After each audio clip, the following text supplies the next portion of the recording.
네, 오늘은 열린다 성경 광야 이야기 성경에 나오는 바다에 대해서 알아보도록 하겠습니다. 우리 바다는 모든 나라에 있어서 아주 중요한 그런 자산이에요. 그래서 바다가 없는 가운데에 꼭 끼인 내륙 국가들은 참 답답해합니다. 바다가 있었으면 하는 그런 마음들을 다 가지고 있었어요. 그런 면에서 우리나라는 복입니다. 우리나라 어때요? 삼면이 그죠? 동해, 서해, 남해 삼면이 바다로 둘러싸여 있죠. 거기다가 우리 한국은 어떻습니까? 남북이 분단되는 바람에 북녘 땅이 이렇게 딱 잘리는 바람에 우리 대한민국은 거의 섬나라처럼 되어 있기 때문에 반드시 바다를 넘어서야만 하는 그런 나라가 되었어요. 자, 하지만 예로부터 이 바다라는 곳이 만만치가 않습니다. 바다는 참으로 넘어서기가 쉽지 않은 곳이에요. 깊고 넓은 바다. 그리고 날씨를 예측하기가 어려운 그런 아주 험난한 바다입니다. 그래서 그 깊은 바다 속에 뭐가 있는지, 어떤 엄청난 이 괴물이 있을지 상상만 해도 옛날 사람들은 무서워했습니다. 그래서 이 누구나 바다에 나가는 것을 두려워했고, 또한 먼 바다에 나가는 것은 더욱더 상상할 수 없는 그런 시절이 바로 이 성경 시대의 사람들 삶의 모습입니다. 특히 우리 한국 사람들은 또 그런 게 있죠. 유교 전통이 몸에 배어 있기 때문에 바다에 나가서 죽으면 어때요? 시체도 못 건지고, 그죠?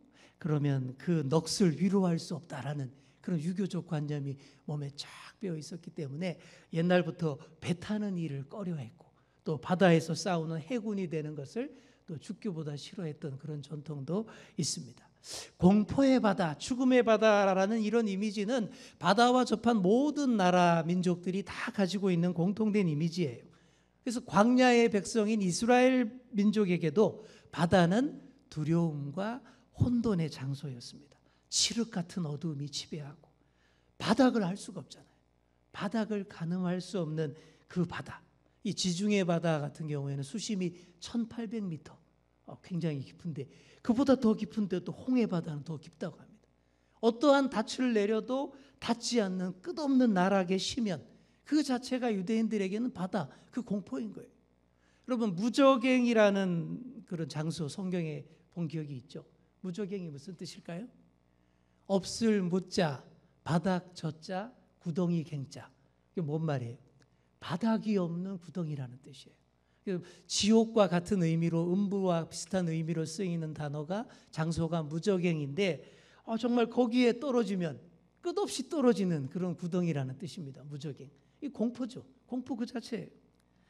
바다가 옛날 유대인들에게는 바로 이와 같은 무저갱과 같은 비슷한 암흑의 장소였던 것입니다. 광야의 백성인 이스라엘에게 바다가 두려움이 대상이 된 것은 이 고대 근동 지방에 널리 퍼져 있던 바닷속에 산다는 괴물 때문이기도 합니다. 바빌로니아 신화에 나오는 바닷속 괴물을 티아마트라고 했습니다. 티아마트. 성경에서는 이것을 용으로 번역하기도 하고 리워야단이라고 번역하기도 하고 악어 혹은 라합이라고 번역하기도 합니다. 여러분 다 보신 기억이 있죠? 이게 바로 고대 근동 신화에 나오는 티아맛이라는 괴물을 번역한 말이에요. 지금 그림에는 좀 약간 요상하게 희한한 무슨 여신처럼 그려져 있지만 실상은 더 무시무시한 바다 괴물처럼 생각했습니다. 이런 구절 보시면 더 이해가 쉬울 거예요. 이사야 27장 1절입니다. 그날에 여호와께서 그의 견고하고 크고 강한 칼로 날랜 뱀 리워야단, 곧 꼬불꼬불한 뱀 리워야단을 벌하시며 바다에 있는 용을 죽이시리라. 이 리워야단이라는 괴물. 저 그림은 그 리워야단을 이렇게 생기지 않았을까 상상해서 그린 그림입니다. 예수님 당시 랍비 문헌에는 재미있는 말이 나와요. 말세에 메시아가 오시면 바닷속 괴물 리워야단을 꺼내서 바베큐해서 구워 먹을 것이다. 이런 말이 나옵니다. 왜 이런 말이 나올까요? 메시아가 오면 그 불의와 모든 악들을 다 심판하고 또 그동안 사람들을 정말 두렵게 하고 무섭게 했던 그 원흉 리워야단에게도 통쾌한 복수를 한다라는 그런 의미로 이런 말을 하는 것이죠. 고대 이스라엘 사람들이 가진 바다에 대한 공포와 두려움의 원천에는 이런 생각에서부터 시작됐습니다. 육지가 바다 밑에서 나왔으므로 바다가 다시 육지를 삼키지 않을까 하는 이런 집단 무의식적인 공포가 그들에게는 다 있었어요. 우리 하나님의 본격적인 창조 사역이 있기 전에 지구가 어떤 상태였습니까? 온 땅이 물에 덮여 있는 혼돈과 공허의 상태였다라고 창세기에 기록되어 있지 않습니까? 창세기 1장 2절 한번 볼까요? 땅이 혼돈하고 공허하며 흑암이 깊음 위에 있고 하나님의 영은 수면 위에 운행하시니라.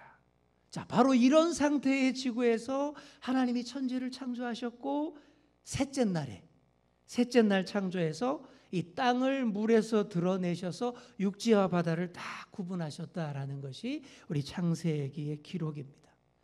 그런데 인류 역사에서 바다가 다시 한번 육지를 삼킨 사건이 있었습니다. 그게 뭐예요? 노아의 홍수 사건입니다. 그게 바로 그런 사건이에요. 이스라엘 민족에게 노아의 홍수 사건은요, 그냥 단지 장마 기간이 돼서 장마비가 많이 내린 그런 단순한 사건이 아니에요. 하늘을 덮고 있던 하늘의 창과 땅 속에 있던 기품의 샘들이 동시에 본물 터지듯이 터진 사건입니다. 그렇게 다시 한번 바다가 육지를 덮은 아주 충격적인 사건이 노아의 홍수였던 것이죠. 자, 창세기 말씀 보실까요? 노아가 600세 되던 해 둘째 달 곧 그 달 열일의 날이라. 그날에 뭐라고 되어 있어요? 큰 기품의 샘들이 터지고 하늘의 창문들이 열려. 이게 문제의 구절입니다. 기품의 샘들이 터지고 하늘의 창문들이 열려서 그래서 어떻게 됩니까? 바다가 온 세상의 물이 육지를 다 삼킨 그런 아주 충격적인 사건으로 기억이 되는 거예요. 이스라엘 민족이 가지고 있는 이 바다에 대한 공포와 두려움은 정말 대단했습니다. 그래서 메시아의 날에 임할 새하늘과 새 땅 기억나시죠? 새하늘과 새 땅이 되면 이런 말이 나와요.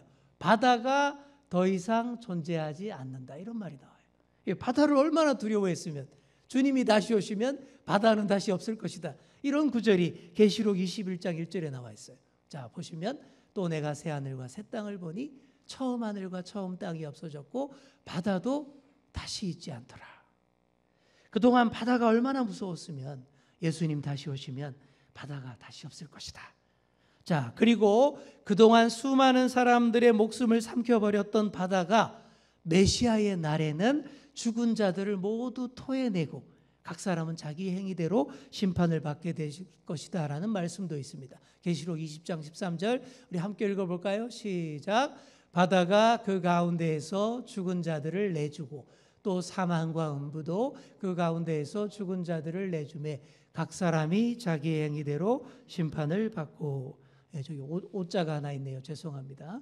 자, 그동안 이런 얘기를 하는 것이죠. 바다가 그 가운데에서 죽은 자들을 내주고 이제 그런 시대가 올 것이다. 자, 유대 민족이 해양 민족이 아니라 무슨 민족이라고 했죠? 광야 민족이었기 때문에 누구보다도 바다를 무서워했던 거예요.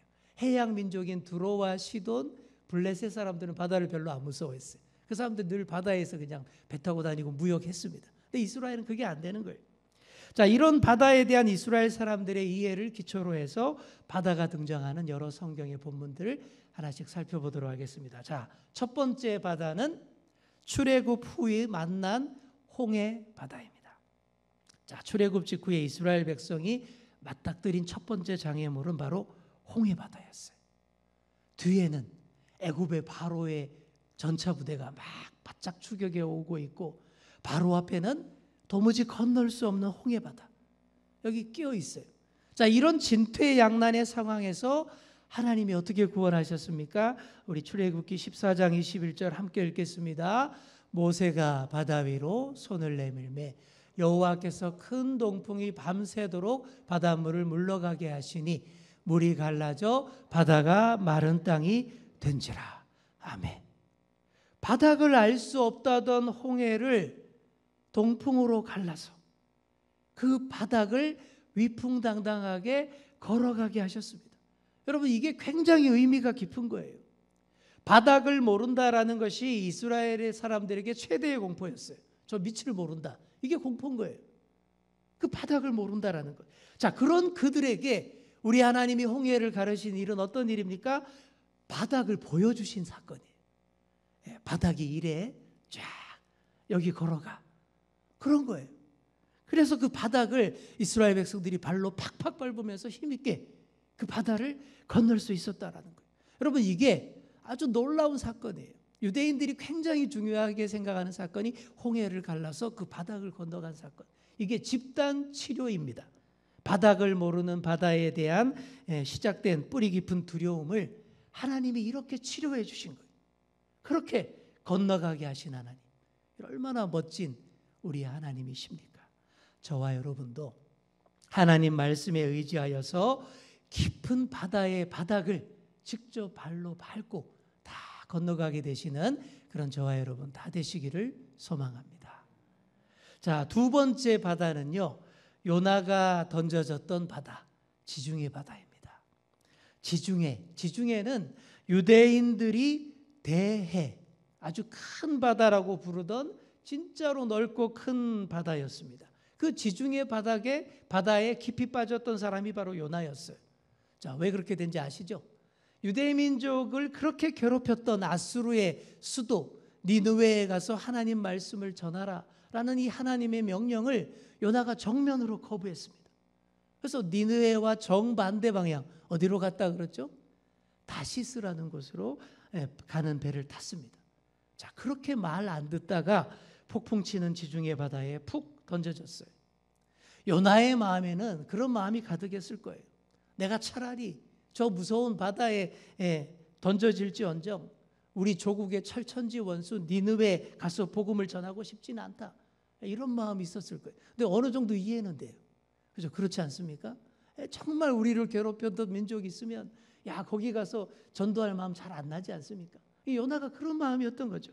자, 그런 요나를 하나님이 설득하시는 과정이 요나서에 나와 있어요. 땅에서는 박넝쿨 밑에서 쉬고 있던 요나를 찾아와서 하나님이 조곤조곤 말씀하셔서 설득하시는 장면이 나오고, 또 바다에서는 큰 풍랑과 큰 물고기의 역사로 요나를 설득하신 겁니다.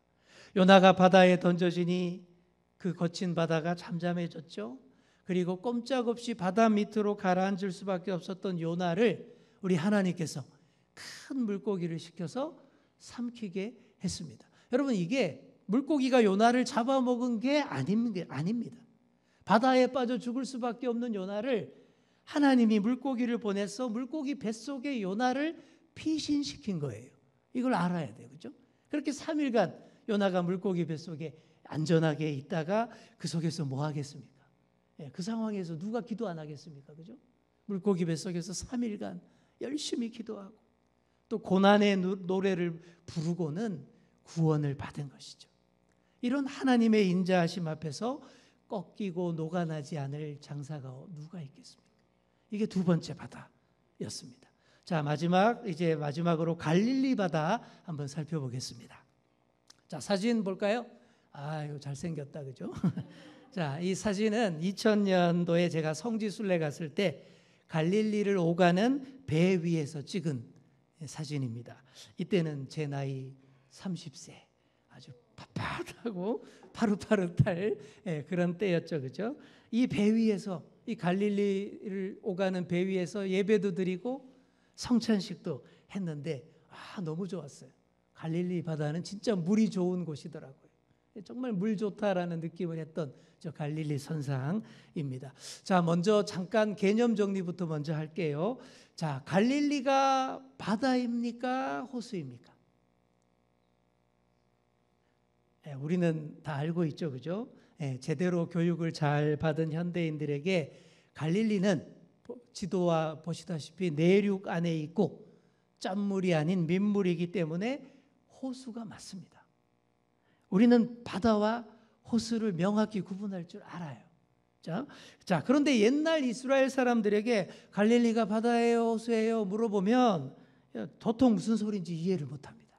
왜냐하면 광야의 백성 이스라엘에게 바다와 호수는 다 똑같은 단어를 씁니다. 얌이라는 히브리어를 씁니다. 히브리어에서는 구분이 안 돼요. 연못도 얌, 호수도 얌, 바다도 얌, 대양도 얌, 모두 얌이라고 합니다. 자, 언어라고 하는 것은 그 지역 문화와 밀접한 관계를 가지고 발달하기 마련이에요. 자, 자, 그래서 알래스카에 사는 에스키모에게는 눈에 해당하는 단어가 무려 15개나 된다고 해요. 우리는 눈 하나밖에 없잖아요. 눈은 눈이죠, 그죠? 근데 에스키모인들에게 눈은 15개, 단어가 15개. 습기 많은 눈, 건조한 눈, 뚱뚱한 눈, 날씬한 눈, 뭐 이런 다 녹은 눈, 덜 녹은 눈, 뭐 이런 식으로 15개나 되는 단어 다 가지고 있고, 평생 눈과 함께 살아가는 사람들에게는 이 눈도 여러 가지이고 그 차이도 명확하다라는 거예요. 반대로 평생 눈을 못 보고 살아가는 아프리카의 원주민들에게는 눈이라는 단어 자체가 없는 거예요. 이스라엘 민족은 광야 민족이라고 했습니다. 그래서 이 광야를 나타내는 단어가 히브리어로 7개나 된다 그래요. 그렇죠? 미드바르, 네게브, 알라바, 찌야, 에시몬 등등 이런 여러 단어들이 있다라고 합니다. 예루살렘 성을 나타내는 다른 말인 시온이란 말 아시죠? 이 시온이라는 말도 히브리어로 찌온이라고 하는데 이 단어도 광야라는 뜻의 찌야에서 나온 그런 단어라고 합니다. 광야 민족 이스라엘에게는 광야도 다 같은 광야가 아닌 거예요. 다 다른, 명확히 구분할 줄 아는 그런 눈이 그들에게는 있는 겁니다. 광야와 함께 살았기 때문에. 그죠? 여러분 요새 유행하는 드라마 우영우 있잖아요. 그죠? 우영우에게는 고래가 다 같은 고래가 아니잖아요. 그죠? 남방돌고래도 있고 범고래도 있고 향고래도 있고 딱 구분한다라는 건 그 언어와 그 문화와 습성 가운데에서 다 구분이 되는 것입니다.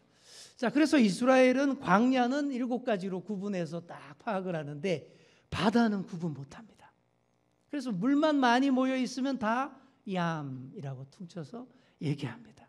지중해는 얌 하티콘, 갈릴리는 얌 하갈릴, 게네사렛 호수는 얌 하킨네렛, 사해는 얌 하멜라흐. 다 얌이라는 단어가 들어가 있는 거죠. 심지어 여러분 성막에 나오는 물두멍도 얌입니다. 물두멍. 여러분 성막과 성전 안뜰에 있던 물두멍 아시죠? 그죠? 이 물두멍을 솔로몬이 노스로 크게 만들었어요. 제사장들의 정결례를 위해서 물을 많이 담아두고 거기에다가 자기 모습도 비추어 보고 또 깨끗이 씻기도 하는 큰 놋 대야가 이 물두멍인데, 자 보시면 이런 큰 대야에 물이 많이 고여 있는 것을 보고도 유대인들은 바다라고 불렀어요. 놋바다, 얌 무짜크라고 그렇게 불렀습니다. 그들에게는 그것도 바다인 거예요. 그러니 광야 백성 이스라엘에게 갈릴리는 엄청 큰 바다가 맞는 것이죠.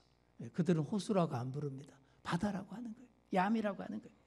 자, 이런 큰 바다 갈릴리에서 예수님이 제자들과 열심히 사역을 했습니다. 그 바다를 배 타고 많이 건너 다녔어요. 예수님 제자들의 상당수가 어부 출신임에도 그런데도 그 바다의 광풍을 몰랐습니다. 갈릴리 호수는 우기와 건기가 바뀌는 그 환절기 때에 갑작스러운 돌풍이 많이 불고 광풍이 자주 분다라고 해요. 바로 그 광풍을 예수님과 제자들이 그 갈릴리 바다 한가운데서 만난 거예요. 제자들이 얼마나 두려워했습니까? 곧 배가 뒤집히고 결국 바닷속 괴물 리워야단의 밥이 될 것이라는 두려움으로 모든 신경이 마비되었습니다. 절박한 두려움으로 잠들어 계신 예수님을 깨웠을 때 예수님이 그 바다를 잠재워 주신 줄 믿습니다. 당장 우리 배를 집어삼킬 듯한 그 갈릴리 바다의 광풍도 예수님이 딱 2마디 잠잠하라, 고요하라, 이 2마디에 그냥 잠잠해졌습니다. 그럼 이게 뭘 의미하는 걸까요? 누구나 두려워하는 이 바다, 이런 광풍의 바다, 두렵고 떨리는 바다도 예수님과 한 배를 타고 있으면 전혀 문제될 것 없다. 바로 그 메시지입니다. 바람과 바다도 잠잠하게 하시는 하나님의 본체이신 분이 함께하고 있는 항해에서는 두려울 것이 없다라는 그 메시지예요. 사랑하는 성도 여러분, 아무리 깊고 푸른 바다, 바닥을 알 수 없는 바다라 할지라도 주님과 한 배 타고 다니는 항해에는 전혀 두려울 것 없음을 믿으시기 바랍니다. 저도 주님을 인격적으로 만나고부터는 바다가 너무 좋더라고요. 바다가 전혀 두렵지 않더라고요. 저는 바다를 아주 좋아합니다. 일단 그 시원한 바다 풍경부터가 너무 좋아요. 그래서 정기적으로 바닷가로 드라이브 가서 넓은 바다를 보아야 마음이 편안해지고 넓어지고 그런 것을 느낍니다. 배 타고 바다를 건너는 것도 좋아합니다. 저 바닥을 알 수 없는 바다가 별로 두렵지 않아요. 바다의 밑바닥은 내가 모르겠고 주님이 나와 함께 한 배 타고 계시다라는 것은 제가 확실히 믿기 때문인 것이죠. 바로 이런 것입니다. 저는 바다에서 물놀이 하는 것도 참 좋아했습니다. 지금은 제 아내랑 가족들이 이 바다 물놀이를 별로 안 좋아해서 못하지만 제가 청년부 때까지만 해도 정말 바다에서 열심히 놀았어요. 저는 수영장 수영은 못합니다. 저는 바다 수영, 생존 수영을 잘합니다. 살아남기 위한 수영인 것이죠. 중학교 1학년 때까지는 전혀 수영을 못했는데 중학교 2학년 여름 어느 날부터 바다 위에서 놀 때 바다 위에 뜨는 법을 스스로 깨치게 됐습니다. 그 뒤로 바다 수심, 바다 수영, 생존 수영을 잘하게 됐어요. 수영을 못할 때는 물 깊이가 그렇게 중요했습니다. 그죠? 목 밑으로 이상 가는 데는 절대 안 들어갔어요. 그런데 수영을 할 수 있게 되고부터는 이 물 깊이가 전혀 상관없게 됐습니다. 물 위에 잘 뜨고 수영을 할 줄 알게 되면 물 깊이는 10m이든 100m이든 똑같은 거예요. 그죠? 그런 경험 해보셨죠? 오히려 그렇게 되고 나니까 오히려 발 닿는 물이 재미가 없더라고요. 점점 발 안 닿는 깊은 바다에서 놀게 되었습니다. 이 방파제에서 저 방파제로 45분씩 걸리는 왕복 수영도 도전해보고 저 멀리 낚시하는 배까지 수영해서 가서 그 배 위에서 주는 간식도 얻어먹고 그게 훨씬 재밌더라고요. 발 닿는 바다는 나의 한계를 엄격히 결정해주는 내 발목을 잡는 바다더라고요. 그런데 발 안 닿는 바다가 내 한계를 규정하지 않는 도전의 바다였습니다. 그런 바다를 소유할 수 있었던 이유가 무엇입니까? 물 위에 뜨고 수영으로 물 위로 진행하는 법을 알았기 때문인 거예요. 그때 그 시절이 주님을 제가 인격적으로 만났던 바로 청소년기에 바로 그때이기도 했습니다. 사랑하는 성도 여러분, 우리가 영적인 수영을 잘 할 줄 알아야 돼요. 영적인 수영을 할 줄 알 때에 물밑으로 가라앉지 않습니다. 깊고 푸른 바닷속에 내가 잠기지 않습니다. 물의 깊이도 아무 문제가 없어요.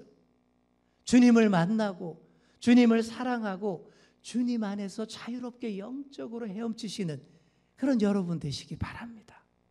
주님과 함께하면 깊고 푸른 물, 바닥을 알 수 없는 물이 오히려 주님을 더 자유롭게 마음껏 헤엄치고 항해하는 아주 넓고 푸른 바다가 될 수 있는 거예요. 바다의 깊이, 바다의 바닥 따위는 아무 상관이 없는 것입니다. 여러분이 모두 이런 바다를 소유하시기 바랍니다.